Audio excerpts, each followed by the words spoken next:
No nine no anya bo pepepe e ofidie mo Ghana de hye ma munyina ajo liberty adokrum yenu na chiripo enson kasa fidie so e na wasugusu ya wutie ensama wudo asamufo adawro ma waje bre na wasono sokroje e de ama me nedai se menkenkan fama wo sa nwumre no nine bre kase no eno ena ne bre awia duru se misi nkondwa wo ho na menkenkan ne kama pa enso e de ema wo na meka wo se wo anwumre yi kase bo ayede e ben no bo moden ko Facebook okwa but my Liberty FM mine ye MY Liberty FM so wadwen kire fa kase boy unu fa gu like share ma de hye nyina enso enya bi enhwem ye ga wo se wa anwumre no nan kase boy mo no eyensem awuro pi na ye de eba na ensem ne di kan de tie bi e wo se wote ene se afutuo akwa amamba bunu titru ne wonma wo se hwene ne patamu se amamra ne amane wo mpani aka to se ya na ye ntoto na se na mpani so se wuro efiri krom ina bentia eya na uyire wa dwabo ase enti yamamre no yemfa ye ho hyem na fe nubone no manansen emaburu bi di wo ho ahyem no wanhwentwe wo ho mfiri me ho nsem ye de eba wo kasebo imu na ye de aba besom sa pepepe na soafo hwensa ase ene ne yomo obo ade nyankopon wo de adom ye de futuo pa e de amadwumafo a wonom di djuba e wo last commission say kamya kwa say omo eya gidin bone pa enti omo hwe na say din na wonom eje no won to me entu ase a eno ho nsem yede eba wo kaseboyi emu na wo kaseboyi mu omampani His Excellency John Dramani Mama ana wakasa edensem atudwa achemu se ene no se wohwe sane oman no na nsen yesika agina ne nan so aboa ma omo ananka yede woboka no enema edayi ekoyi ehwo nsem ebi no na betodwa se Ghana aban guso eye nhyehyeye se odi ankrankra suku awodo ntwaso suku no ebeka hu bi na fifa mekwa ntwaso suku free SHS no atumi agina ne nan so ehwo nsem yede eba wo kaseboyi emu se brema ye ho kwan a endeyi owura bi akasa ede atudwa ede atimu se oman Ghana na nya de se yaye krado se IMF International Monetary Fund ya twi ye ho ede afiri ho ede enti a wo kasa ani gidi ama no ne ensem ekan we ho na anwumre yasi ho kondwa ye kenkan de ama wo se anwumre no nan bre kase awo Liberty adokunum yenu na chiripo enson kasa fidie so meka wo se wo kase boy akenkan mo no ene ya wote e wo kase boy mu no eyeme OSOMAFO KWAME OWUSU tigasie KO tigana de hye yentwa enwomra simakuma bie Liberty FM Liberty FM Liberty FM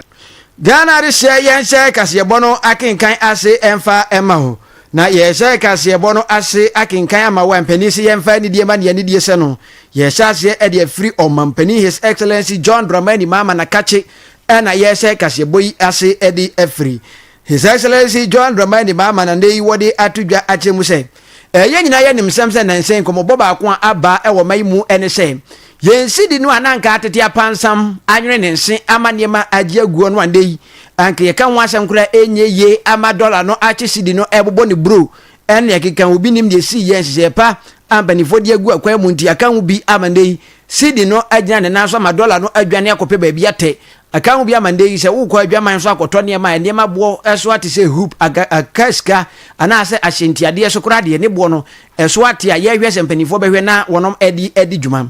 na eno ena His Excellency John Dramani Mama edi atudwa atirem se ene no sa wo hwe sidi a adwagina ne naso anya hoden ahwiri agina dollar no abatiri so edi ne mbesem no a akan obi ama ye kase no enema nyina enso atimi akoyiye pa titru pa ne se ekoba ne se wonoma na nka oman no ede wonka ye kɔ wo ho lalasulala ekɔ sresra ade ema ka na nka ede oman Ghana ye komu no chen kurobi so asase ha adwene ye pa na so nde ye kase no kakra sidi no ekɔ nanim ntina ma ka ye de no so no ede ma etimi ekoye ede ama oman tiaseman Ghana na wone nsemu na odi tudwa kire mu sende oman no yenko so anya gidie ewo no ene NDC aban ya wono mo hoyi emu na obeboa ama niema atimi akoyi mo maye ntie ne nsem no bi repayment of the debt. That brought us down to about 76% debt to GDP. Since then, we're left with just 3% of the debt. We've covered 97%. It's left with the commercial creditors who hold just about 3% of the debt. And once we do that, then it means that the whole debt restructuring has been completed. But like I said when I spoke at first, I said we need to put any credit that we take or any debt that we take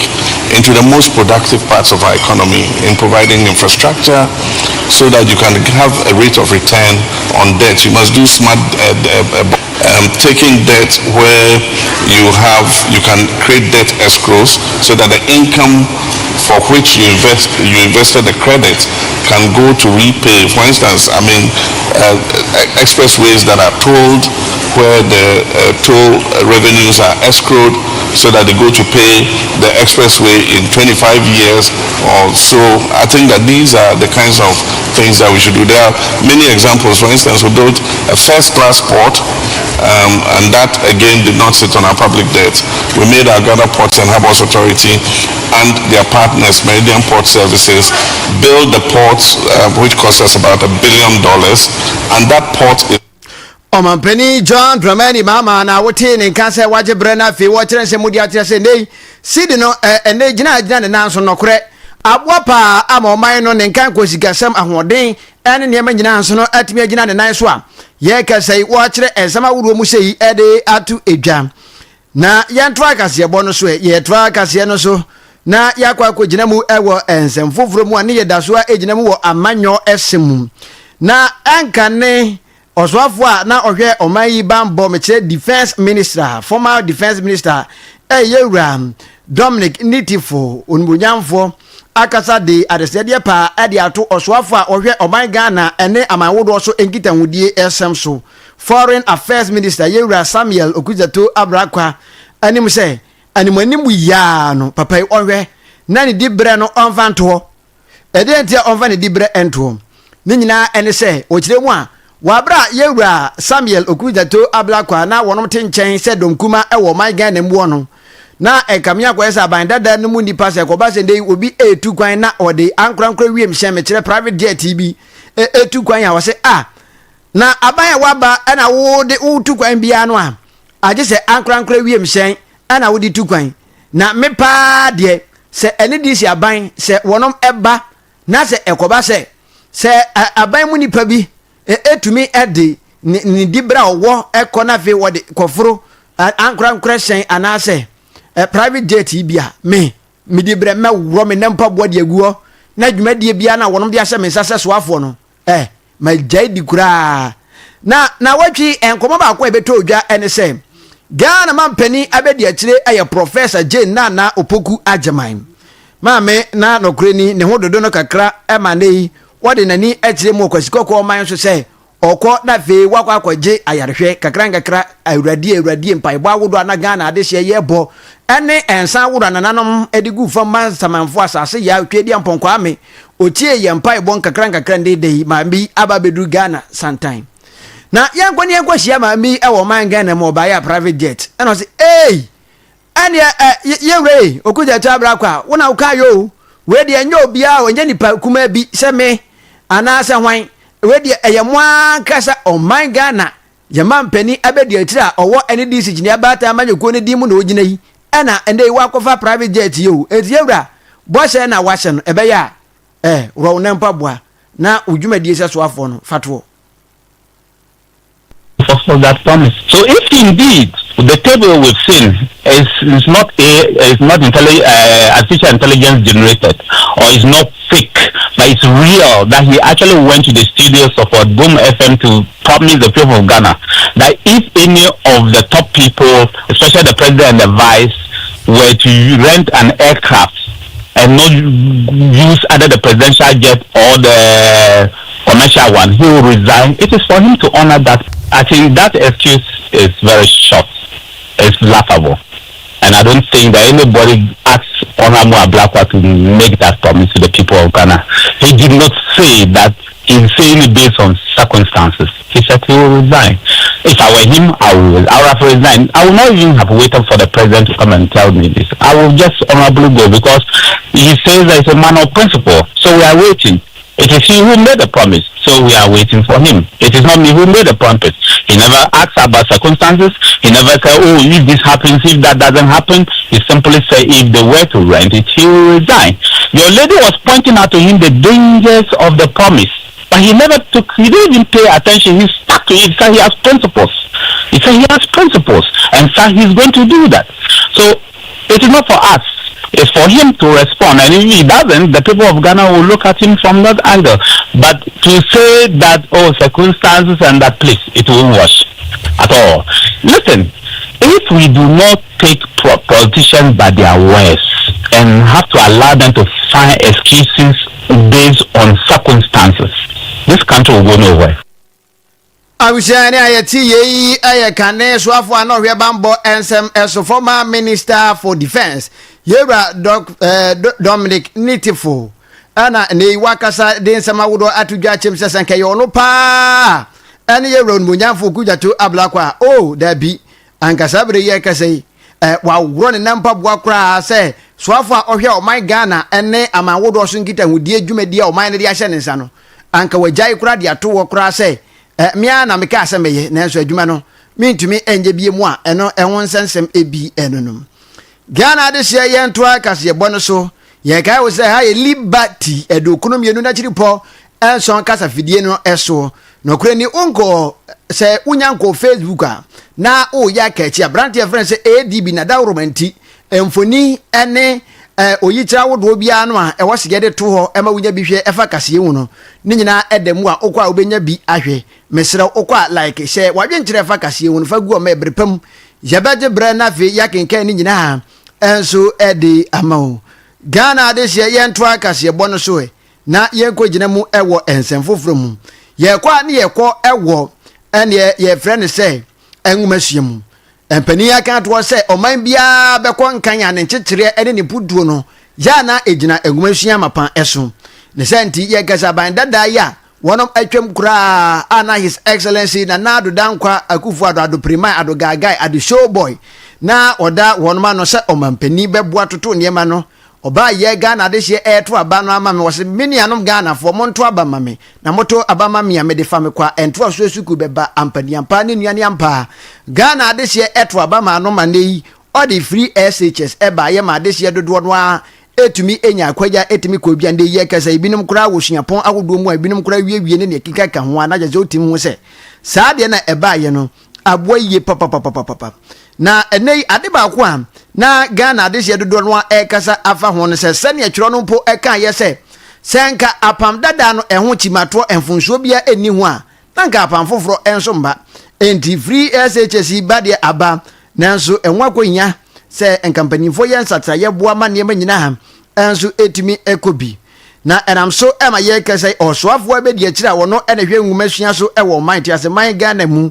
ayo wura ye friend say Dr. Clement Apak na Dr. Clement Apak ena akasa a kirense mu say aban no ana nwumasua so egu so ye ntoto ye se nde ye kasa no one ede ankrankra ento aso suku me kire private senior high schools awodo a ewo mayi mu no one de wo mo eba be se free SHS mu se de be ye beboa ama etoda enwumasuafo a wonom timi yire paso na wonom be ko esuku ahodo mu a utimi wo se suku yi nipa gum papa class ba ko nipa egum eborapem eba sai ha adwene na so be ko ankrankra suku awodo ewo man Ghana na se bio wonom pe nipa kura kire wo made a wo munya ebi wo kura be ko na nkotre ne kusie nom ne aginamwanom na age classroom wo afa wonom ekinkan abede ne ne ekika ho etinei no se ye ya na che se wo se ye na se ye ni ye enti wakasa de atudwa kire mu se wonom guso ene ankrankra suku awodo edi ensa wo so se de be ya ye kese no enema nyina be ko ye na fe wonom age atum amanhye agu akwan mu na fe ekoba ne se sende mofrai a won de ani mu ba ba twere bi yisi enso hwe yi no se bosume de ani mu yi wonom atwere bi yisi enso hwe wie nkunim de mapamba wonom be nya kwanya di nkunim se wonom contract so suku wo free SHS kwan so no ayade se ebinom wonom be we se wode won betoto ama wonom akonya private senior high school yibi akona aboa manipa aya na wonom bodompem ewo entwaso suku awodo mu a na ye ka wasama ne kan akoye kanda no eso etimi ate na mama ye ntie ye wuro munyan for Dr. Clement Apak ne nsem no bi let me state that as part of our campaign promise, we have been working very, very diligently to bring on board private senior high schools to participate in the delivery of the free senior high school program. Meetings have been held, engagements have been done, and we are very certain that with the diligence that we expect from our side and the eagerness of the private schools to participate, the private schools would deliver in their participation. We believe very strongly that in fulfilling this manifesto campaign promise, this is going to serve as an artery in helping us bring an end to what we all describe as the obnoxious double track. Awushani ayati ye yera unbunyanfo Clement Apak wa yeswafo abedi akira oba omaiti aseman Ghana mu a ono ena hwe ngumesua enho nsem ene ne ntotoe efso ewo mayimu ena waje bre akire ensema wudu mu sei ede akire yen Liberty adokunu bienu na chiripo enson kasa fidie so ena wasugusu ya wutie anwene no nan bre kase ana wasugusu ya semufo adawroma watena ase atwura gunkrata so enje bete asemu kama pa enso ede ama yense yenkenkan emfa mawa na ye mane mo ene adwuma Ghana this year ye twa kase no so na fe yakwa akogina mu ewo ensem foforo mu ye twa kase no so akogina bu ewo ensem foforo mu a na ye kɔ ɔsoafo a ɔhwɛ ensase ene oboade niema wode adomye ewo my Ghana mu eye Minister of Lands and Natural Resources ayodbonyafo Emmanuel Ama Kofi Boa na wotwe a etwam na no ya woda pepepe na ye wura nmonyafo yi oba ye na obegina mu ewo atoye atifi mantem regional coordinating council ho na oba ye abotaye so nko enam so ema wode ba ye gina ha ene se endei Western North wonom eba na fi wa ba bepa odwumaku a wondwumadie ne se wo ensase ene ehon sansam wo aban mu no wonom ene hwe ematumi krata se de be ya asase bi betumi aye obi die afebo mekire Western North Regional Lands Commission no wonom pa wontuma na fi board members a wonom ba bebo atoto niema no so no womo apo wontuma ada won adi edi akire na dwumadie no enam so ema ye kese osoafo no edi ensama wodo etu dwaye pa na nensemu ema wo kire mu abenedie ene oyaw amane a onemu ene ohawa wodo a onemu se soafo titiru pa ne se eba ne se Ghana adihye bi ebepem ne wonom aso aye dendenden kabrese tenwen sa no a wo ka ho masemu a enye ya wonom ayo madwen se ewiase na ye wonom bedidi na didi a wombedidi no so enya de se wonom kwa akopɛ adwuma bi aye se omokopɛ office adwuma bi aye omokobotire anase wonom koye carpenter adwuma machine adwuma anase wonom koye driving adwuma nemo wonom ayo madwen se fama gudie tu a ekamia koye so oman no jedwene ho a akoye bibie wo ho eno a na wonom ayo madwen se ombem nam kwan bone so na ve wonom atu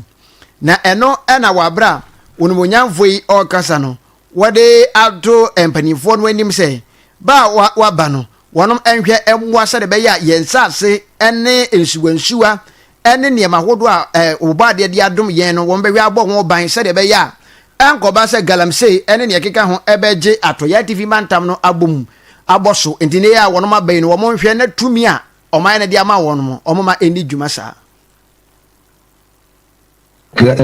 menace of Galamsey, which continues to threaten our land and water bodies. Alarmingly, some farmers and landowners are often coerced into ceding land for illegal mining. This has resulted in the destruction of arable land and pollution of vital rivers, including Tano and Bia. Such activities threaten food security and environmental sustainability, and we as the Lands Commission in this region must really check all these menaces. Given the region's rich resources, I'm informed that the operations of unlicensed surveyors and estate agents are increasing rapidly. Additionally, encroachment on public lands, sometimes with the complicity of Kesomen land claimants, creates tension between government agencies and traditional authority. There are also reports of unscrupulous sales of large agricultural tracts out of land for speculative purposes. These practices hinder progress, and this new land commission must ensure that it ceases. The Land Act 2020 introduced stringent punitive measures to address such misconduct. na ormonyafo Emmanuel Amakofi Boa e wone nsense mu no wasan ede tudwa e kire mu se empani aka to se ye digya wane e de asoa ewiase se ne ye de dwumade bi hwe e hye wonsa ye hwe ni mu se dwumade no ye de ahye wonsa be so abapa na oman no ene wiase amansan nyina ebusuya no atimi anya eso emfa so enye se ya bodin keke ena me ye we me minister ena me ye MP me ye honorable me na me ye we yo me na me ye we yo eno de enka hwe ne se nti woje bre kasa ya na obobo dwumade poten no a oman no ede ahye mpanifo a wonom ewo lands commission ho titru pa ne se board na wonom ho ene dwumade wo se wonom edi ede boa ama oman titru pa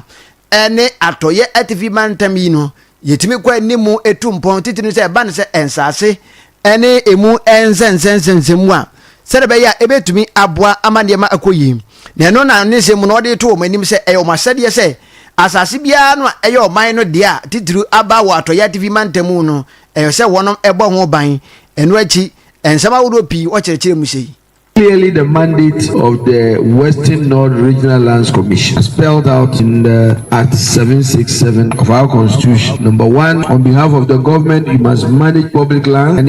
any other lands vested in the President by the Constitution or by any other law, any lands vested in the Commission in this region. You must 2, advise the government, local authorities, and traditional authorities on the policy framework for the development of particular areas of this country, of course, in this region, to ensure that the development of individual pieces of land is well coordinated with the relevant development plan for the areas concerned. You must formulate and submit to government recommendations on regional policy with respect to land use suitability and capability. You must advise on and assist in the execution of a comprehensive program, the restoration of title to land throughout the country, in this particular case throughout the Western North region.